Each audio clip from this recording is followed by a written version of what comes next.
এক কড়াই অড়হর ডালের মধ্যে দিয়ে দিলাম 1 বাটি তেঁতুল। জানি না রান্নাটা কি হবে, তবে হ্যাঁ কনফিডেন্স আছে, কারণ রান্নাটা আমি নিয়েছি ঠাকুরবাড়ির রান্নার বই থেকে। এটা হলো অড়হর ডাল, যেটা খেতে দুর্দান্ত হয়েছিল। তো চলো তোমাদের সঙ্গে রেসিপিটা শেয়ার করি। 1 কাপ অড়হর ডাল ভালো করে ধুয়ে ভিজিয়ে নিতে হবে। এরপর কড়াইয়ে সাদা তেল দিয়ে দেবো 2টো তেজপাতা, সঙ্গে ভিজিয়ে রাখা অড়হর ডালটা জল ঝরিয়ে নিয়েছিলাম, দিয়ে খানিকক্ষণ কষিয়ে নিতে হবে। জিরে গুঁড়ো, হলুদ গুঁড়ো, ধনে গুঁড়ো এগুলো তো দেবই, সঙ্গে একটা কাঁচা লঙ্কাও দিয়ে দেবো। ভালো করে নাড়াচাড়া করে কষিয়ে নিয়ে পরে দিয়ে দেবো টুকরো করে কেটে রাখা আলু।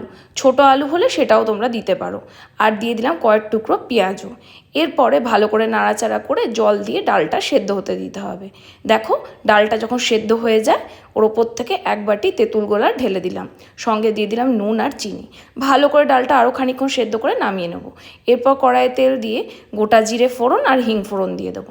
সঙ্গে যে ডালটা আমি সেদ্ধ করে রেখেছিলাম ওটা দিয়ে ভালো করে সাঁতলে নিতে হবে। নামানোর আগে একটু ঘি, ব্যাস আর কিচ্ছু লাগবে না।